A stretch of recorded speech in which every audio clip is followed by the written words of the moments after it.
The abandonment. The story opens with Captain James Reed standing on the bridge of humanity's last military vessel, the U's Defiance, watching the final alien evacuation ships disappear into hyperspace. 3 days ago, the Galactic Council delivered their verdict. Humanity was to be abandoned to face the approaching Void Swarm alone. The Void Swarm, a race of dark energy beings that consumed entire star systems, had been moving through the galaxy for months. Every civilized species had contributed to the war effort, except when it came to defending human space. The Council's reasoning was cold and calculated. Humanity was too young, too aggressive, and too unpredictable to waste resources defending. Admiral Kate Stone receives the final transmission from the Galactic Fleet Commander. Your species has 48 hours before the swarm reaches your outer colonies. We cannot spare ships for a doomed cause. May your death serve as a lesson to the galaxy about cooperation. The transmission ends, leaving humanity's remaining population of 12 billion souls scattered across 37 worlds with no allies, no reinforcements, and no hope according to everyone else. On Earth, President Marcus Webb addresses the global population. The evacuation offers from other species had strings attached. Only the useful humans would be taken, and they would serve as laborers in alien societies. The rest would be left to die. Webb's voice is steady as he speaks. We have been given a choice between slavery and death. I say we choose neither. We choose to fight. Dr. Emily Ross, humanity's lead xenobiologist, presents her findings to the Emergency Council. She had been studying Void Swarm specimens for months, searching for weaknesses. While other species focused on energy shields and conventional weapons, she discovered something remarkable. The swarm entities were vulnerable to a specific type of neural feedback, something only human brains could generate naturally. The chapter ends with Reed looking at the tactical display showing the approaching swarm. 37 worlds, 800 million military personnel, and countless civilian volunteers prepare for what everyone believes will be humanity's last stand. But in the depths of human space, something else is stirring, a determination that other species had never understood.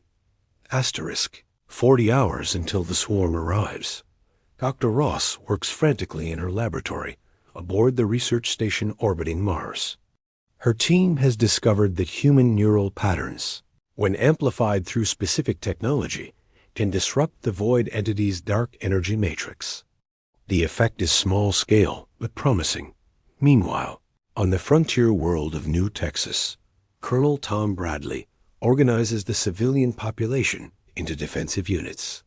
The planet's mining operations have been converted into weapons manufacturing. Every human, from children to elderly, contributes to the war effort.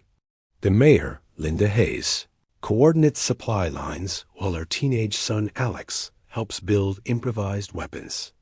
The first Void Scouts arrive at the Outer Rim colony of Haven Point. The small garrison, led by Commander David Park, engages the enemy with conventional weapons. The battle is hopeless. Energy weapons pass through the void entities harmlessly, and their touch dissolves matter at the molecular level. But when Private Lisa Chun, in desperation, manages to make direct contact with one of the entities, something unexpected happens. Chun's neural patterns, amplified by her suit's communication array, cause the void entity to destabilize. The creature doesn't just die. It experiences something like pain, something it had never felt before. The discovery is transmitted to Dr. Ross, who realizes the implications immediately. Back on Earth, President Webb receives reports from across human space. Other species' abandoned equipment and weapons are being modified by human engineers. Chief Engineer Robert Kim has developed a way to integrate human neural interfaces with alien technology, creating hybrid weapons that no other species had thought possible. The chapter follows multiple perspectives as humanity prepares for battle. Factory workers retrofit mining equipment into combat gear. Teachers become tactical coordinators. And scientists work around the clock to weaponize humanity's unique neural signatures. The galaxy had abandoned them, but they had also left behind valuable resources. Reed coordinates with fleet commanders across human space. The plan is desperate. Create a neural network connecting every human in the battle zone, amplifying their collective consciousness into a weapon the Void Swarm cannot comprehend or defend against. It's never been attempted, and the risks are enormous. The Void Swarm arrives in full force at the Kepler 442 system. The colony world of New Hope, with its population of 50 million, becomes the first major battleground. Governor Maria Santos refuses evacuation orders, instead organizing her people into the largest neural network ever attempted. The battle begins as expected. Human ships and conventional weapons prove useless against the void entities. But then, the network activates. 50 million human minds, linked through quantum communication arrays, create a psychic scream that tears through the swarm's formation. For the first time in the war, void entities retreat. The victory comes at a cost. The neural strain leaves thousands of humans unconscious, and some never wake up. Dr. Ross, monitoring from her mobile laboratory, realizes they need to refine the process. A human weapon is powerful, but crude. They need precision, not just raw power. On the industrial world of Titan's Gate, General Mike Thompson leads the defense of humanity's largest weapons manufacturing facility. The swarm attacks with unprecedented fury.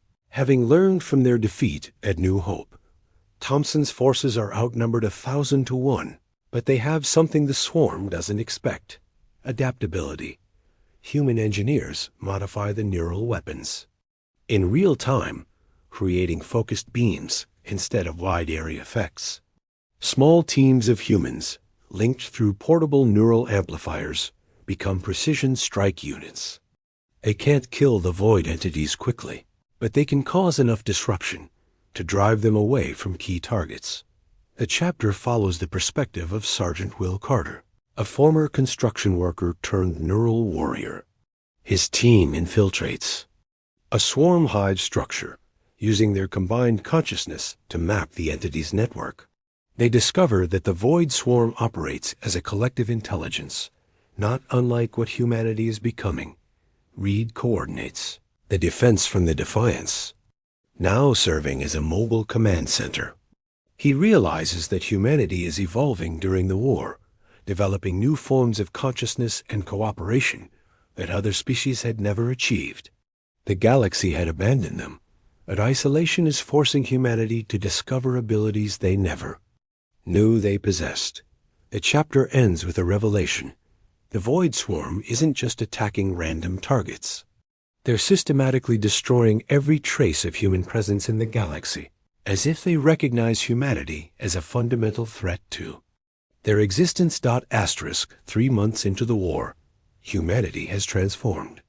The neural networks that began as weapons have evolved into something unprecedented, a collective consciousness that maintains individual identity while sharing knowledge, emotions, and experiences across light years. Dr. Ross, now enhanced with neural implants that keep her permanently connected to the human network, makes a startling discovery. The Void Swarm isn't just a predator species, they're refugees. Their original galaxy was consumed by something even worse, a force that feeds on consciousness itself.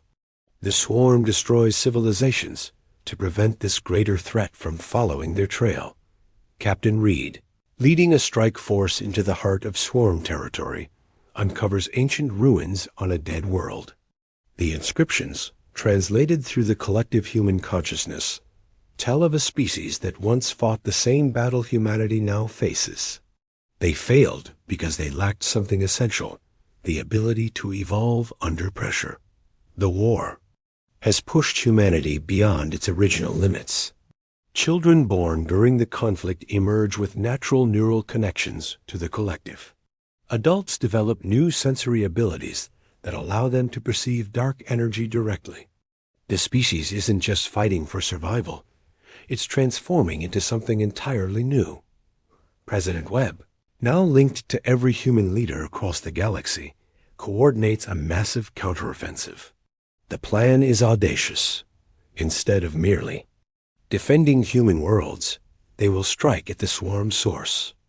The collective consciousness has identified the entities, spawning grounds in the dark matter structures between galaxies. The chapter follows Commander Bradley as he leads the first human expedition beyond the galactic rim. His team, composed of enhanced humans who can survive in the void between stars, discovers the truth about the swarm's origins. They're not evil, they're terrified. The consciousness-eating force that destroyed their home galaxy is still pursuing them. Meanwhile, on Earth, the first generation of network-born humans reaches maturity. These individuals, led by a young woman named Hope, born during the siege. Of New Hope, possess abilities that previous generations couldn't imagine. They can communicate with the void entities directly, sharing emotions and memories across species barriers. The revelation changes everything. Humanity realizes they're not just fighting for survival, they're fighting to break a cycle of destruction that has consumed multiple galaxies. The other species abandoned them because they didn't understand what was at stake. Only humanity, with its unique neural patterns and evolutionary adaptability, can face the true threat. Asterisk. The climax begins with humanity's most desperate gambit, direct contact with the force that drives the void swarm.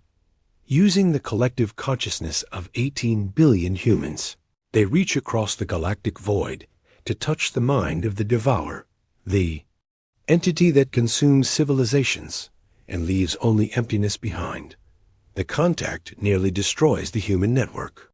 The Devourer is ancient beyond measure, a consciousness that has fed on the dreams and thoughts of entire species for millions of years. It sees humanity as the ultimate prize, a species that has learned to share consciousness voluntarily, creating a feast beyond imagination. But humanity's response surprises even the Devourer. Instead of fleeing or fighting, they offer something unprecedented: integration. The collective human consciousness, enhanced by neural technology and evolutionary pressure, proposes a merger that would satisfy the Devourer's hunger while preserving the essence of both species. Dr. Ross, now serving as humanity's primary interface with alien consciousness, negotiates the terms. The Devourer would gain access to human creativity, emotion, and growth. In return, humanity would gain the entity's vast knowledge and the power to protect other species from consumption. The void swarm, released from their role as refugees, begins to change. Exposed to human consciousness, they develop individual identities and emotions. The entities that once destroyed worlds become allies, sharing their mastery of dark energy with human engineers. Captain Reed leads the first joint human-void expedition to contact the Galactic Council. The species that abandoned humanity now face a choice: accept the new paradigm or face the consequences of their isolation. The humans who were once considered too dangerous to save have become the galaxy's protectors. The story concludes with President Webb addressing not just humanity, but the entire galaxy through the expanded consciousness network.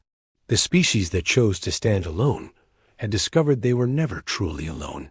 They were part of something larger, something that connected all conscious beings across the universe. The final scene shows the transformation of human space. Worlds that once served as battlegrounds have become centers of learning, where different species come to understand the power of collective consciousness. The galaxy that left humanity to die has been saved by the species they abandoned.